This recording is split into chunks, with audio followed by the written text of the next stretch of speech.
I'm recording this video outside because it is a beautiful day and I just want to soak in that vitamin D. And I have the camera set up from chest up so you don't see my pasty white legs that never see the sunlight. So let's just get into it, shall we? The criteria really is kind of all over the place. It's not just the soundtrack alone. Most of these songs are tied to bosses that I really do enjoy to fight. They're honestly probably my favorite bosses throughout the series alone. Also, we're gonna get a lot of wind through this microphone, but you're just gonna have to deal with it because I have to deal with the equipment that I currently have at hand. I dare not stop recording. I really hope I have enough space for the recording. I'm gonna have to constantly be checking it. Okay, I gotta make this quick, kinda like all my goddamn videos. All right, no script, just straight from the heart, straight from the core of my vital organ that pumps that red liquid through my veins. I will be excluding Demon Souls since I haven't played it, Bloodborne since I haven't beaten it, and Sekiro since I also haven't beaten it. You can click off the video now if you're pissed about that. I'll also be ranking them, kinda, pseudo-ly. They're all amazing, in my opinion, but there is a bit of ranking to them, but in no means whatsoever am I ranking the games themselves. But I will have a thing or two to say about each game's music. Starting off the list, we have The Lost Sinner from Dark Souls 2. This is honestly probably my favorite boss from Dark Souls 2. Dark Souls 2 is a great game. Don't get it twisted. I know it's different, and I know it's janky.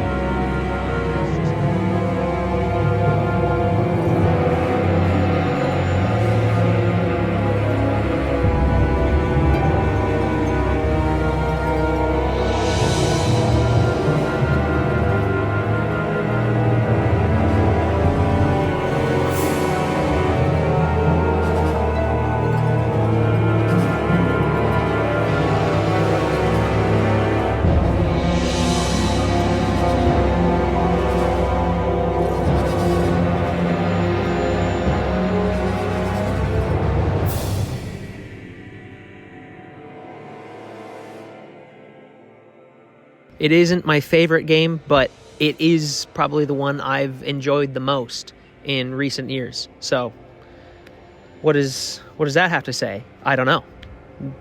Probably means nothing at all. No, The Lost Sinner is such an interesting boss fight because of the mechanics, and that goes well with Dark Souls 2, having to do certain things in the boss fights. They got a lot more gimmicky with them this time around, and I thought that was interesting. A new taste to just the generic boss room with just another boss, you know? I can't exactly remember how you did it, but you had to go to each side of the tower and light the flames so the boss arena would be lit up. Because if you didn't do that, you couldn't lock onto the boss unless you were like really close to them. So that was really cool. And I'm gonna be honest with you, I can't remember what it sounds like at the moment because I think Dark Souls 2 lacks with its soundtracks. But I could tell them apart if you put a Dark Souls 1 and a Dark Souls 2 track next to each other. They still are all amazing and fantastic. A close runner-up was Nashandra because that is a pretty good tune too, but we're only here for one from each game. I forgot to mention that. We're doing one track from each game, but I'll probably be mentioning some honorable mentions and runner-ups. Let's start calling them runner-ups instead of honorable mentions. I'm changing that now. Me. I didn't coin it, but we're bringing it back. I'm sick of honorable mentions. Moving on. Dark Souls 1 was kind of a tough one because I think the soundtracks are all great, and I think what the soundtracks represent for the atmosphere of the game is, like, perfect. Dark fantasy that's, like, ancient. I don't really have a word for it. High dark fantasy is the perfect way to put it. There's probably a lot of wind going through this microphone right now. And if you sit there and listen to every single boss soundtrack, they all start off like so.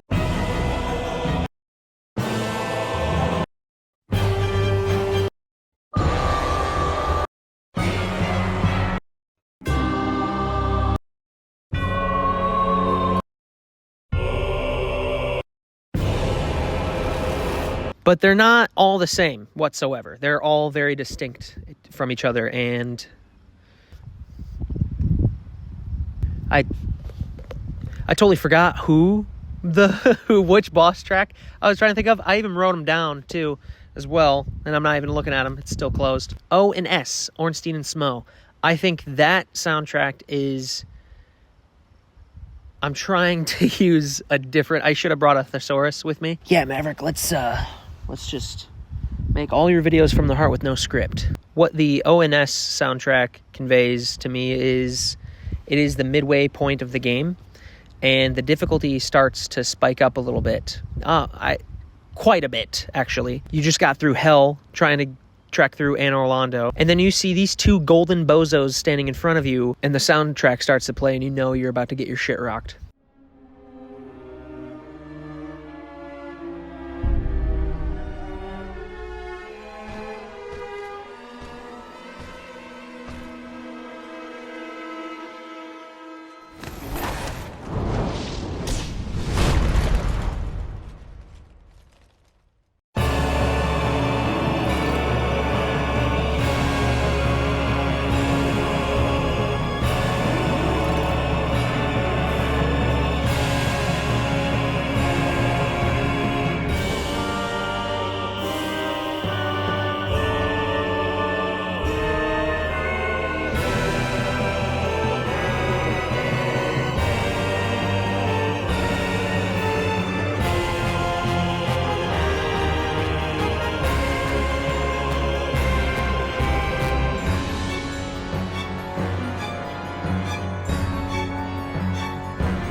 Can't really remember if they were the hardest boss for me or not. I know it definitely was a skill check for a lot of people their first time through. For me, it was probably the damn gargoyles. About the music itself, I love the trumpet that they use. Or not the trumpet, but the tubo? What the fuck is that thing called?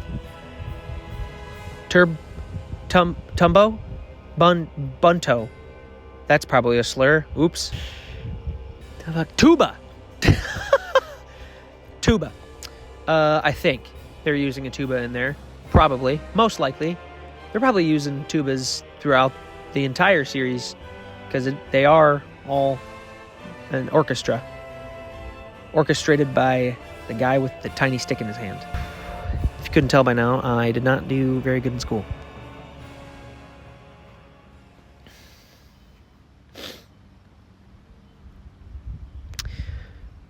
Okay, moving on. This is where it starts to get good.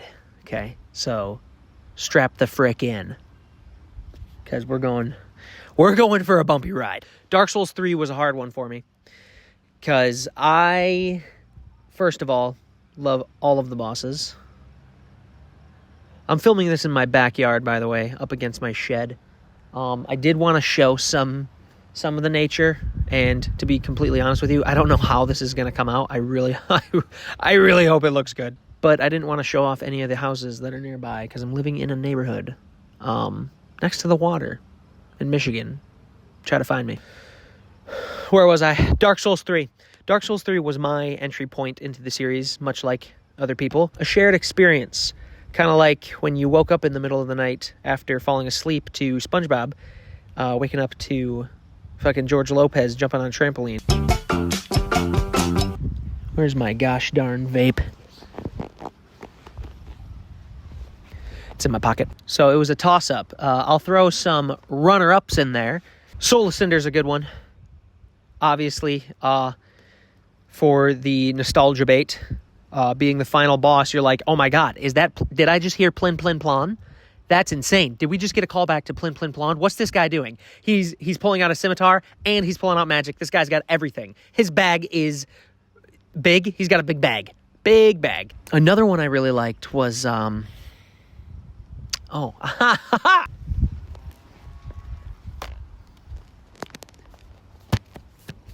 see, this came in handy. I'm glad I wrote these down. Turns out I didn't have another one. So, to name a few good ones, though, Vort of the Boreal Valley is great because that is the Dark Souls meme song. Fun fact, before Dark Souls 3's time,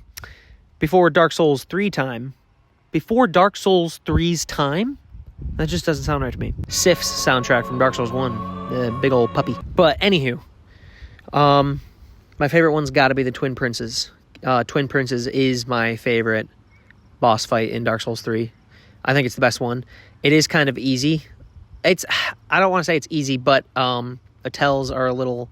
It's a dance. Dark Souls 3 is a dance, man. You got to learn their moveset and know when to dodge and know when to get in there and hit.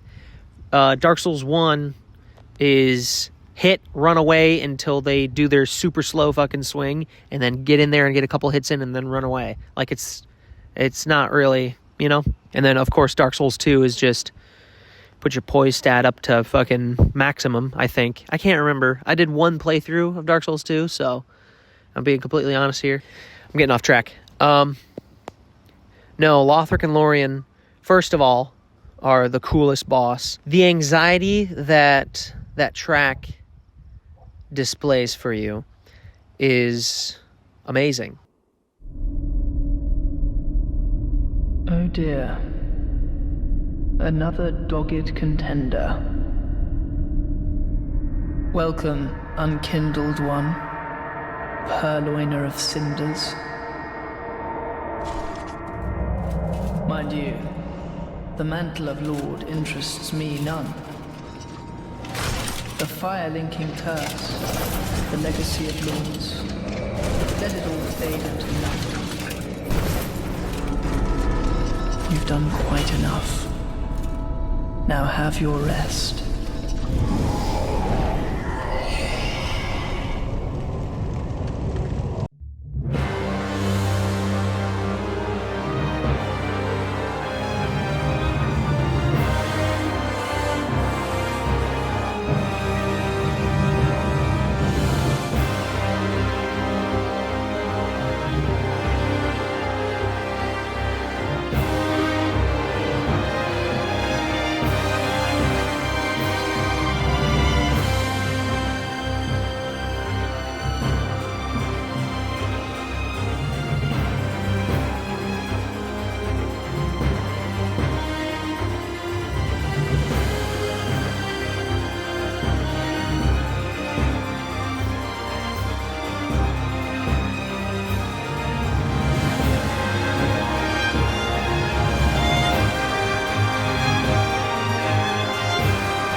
At that point in the game, if you're paying attention to the story whatsoever, and I don't blame a single person who doesn't understand what the hell is going on, while you're fighting these guys, you're starting to wonder if you are actually doing the right thing or not.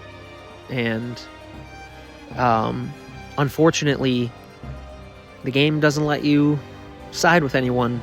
You just gotta keep on keeping on. But at least you do take sides at the end with the 3 optional endings. I am going to play a good chunk of each song, so you can at least get a feel for it before you hear my dumbass talking over it. No, I just love Lothric and Lorien. They're amazing. Their lore is awesome. Their soundtrack is obviously awesome, and it feels real good. Feels real good. I also totally, this is me editing. I also totally forgot to mention the part of midway through the battle was, you can hear the music in the background. This thing happens that was basically the precursor to Mikola and Radahn at the, as spoiler alert, the final boss to the Elden Ring DLC. It happened here first in Dark Souls 3. And that's why Dark Souls 3 is the best. I'm sorry. It's just the best game. It's the best one. It's the best one.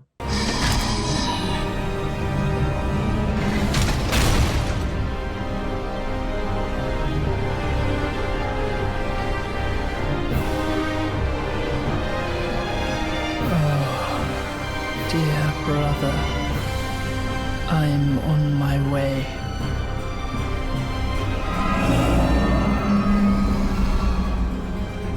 My brother, unyielding sword of Lothric's prince.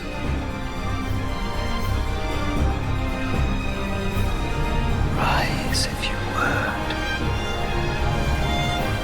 for that is our curse.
Moving on to baby's first Dark Souls. No, I'm just kidding. This is the entry point for everyone and their mom. If you didn't know about From Software or the Souls games before, this is it right here. This is the one. Elden Ring. I'm going to be straight up with you guys. A lot of Elden Ring's soundtracks sound very samey. Very samey. They were doing a similar thing to Dark Souls 1, where they all have a giant orchestra and a bunch of fucking monks chanting in the background. Nowhere in a lot of those tracks I could really feel, I don't know how to display my emotion. Here, I will physically show you how they should make you feel. They should make you feel like this, right? You're like a flowing river. Like, you hear the song, you feel the song. The song is inside you. For all of the Elden Ring tracks, I'm getting a lot of this. Getting a lot of just scraping through sharp rocks or something. I don't know. It doesn't sound bad. They sound great, but there's just too much noise. You gotta find that one thing to make you, I don't know what's happening with this video. I'm losing the plot. I've lost the plot and I've lost the viewers. This is the first video I've shot in like full-blown public, and I'm not really embarrassed. I'm proud of myself. That is an achievement for sure. Holy shit, we're still recording. I've been sitting out here for 20 minutes. Yeah, so anywho, the only ones that stick out to me are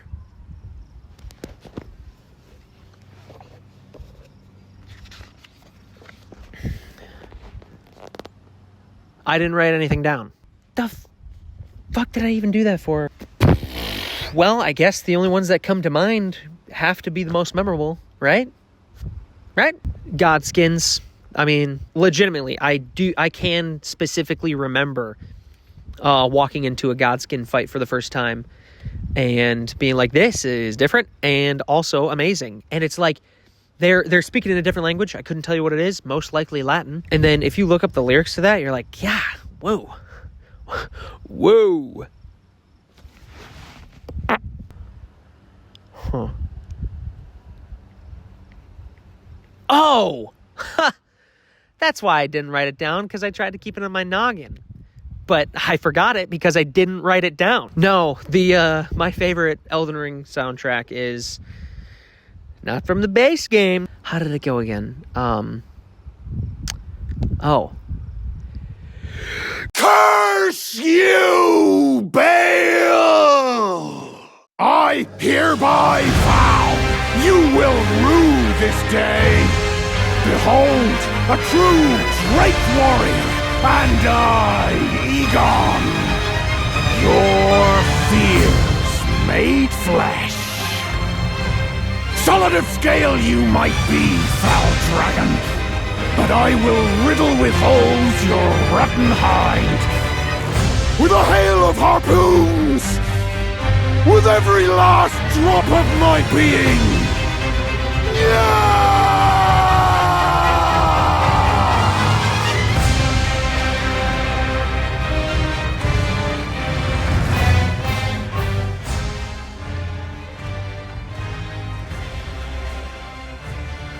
I'm waiting to like let the music play out. I'm in editing mode at the moment, which is funny because I was giving the video time to play through the section of the song.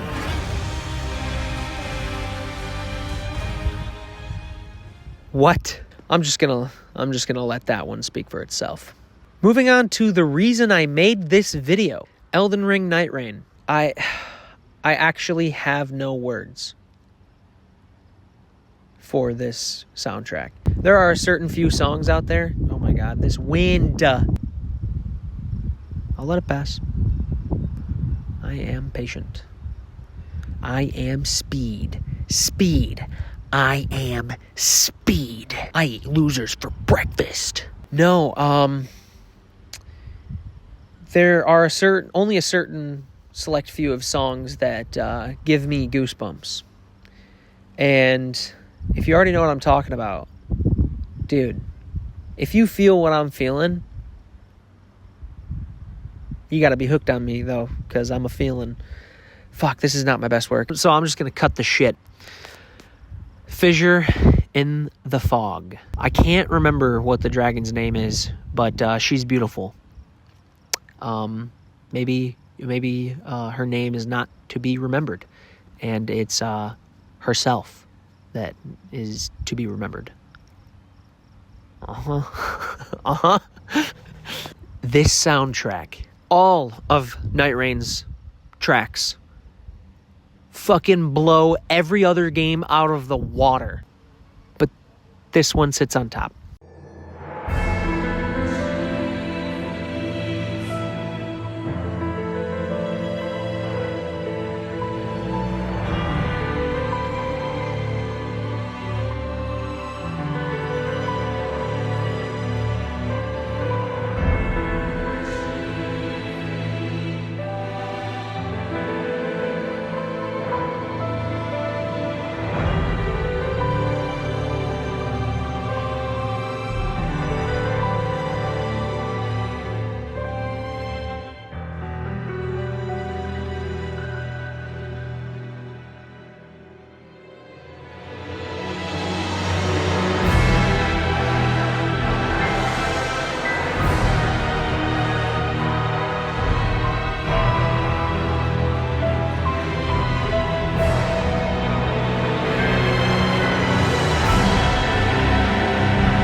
Fissure in the Fog, dude.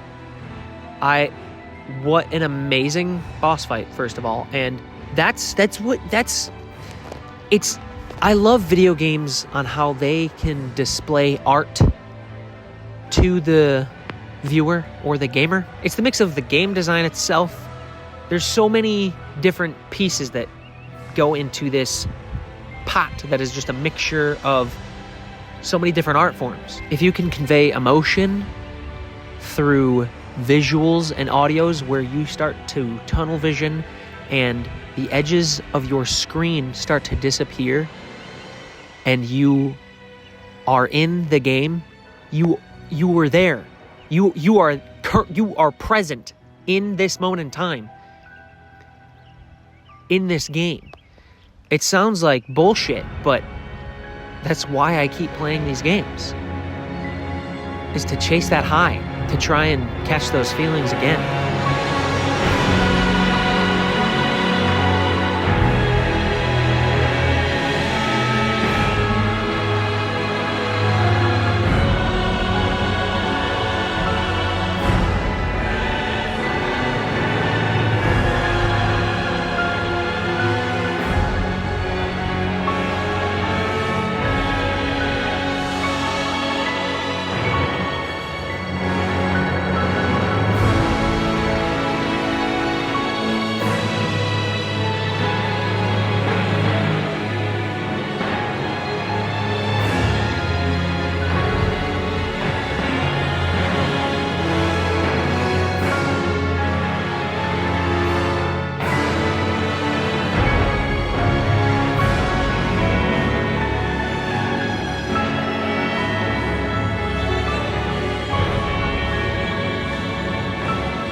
But Dark Souls ruined me because there's a hole in my heart which cannot be filled by any other game.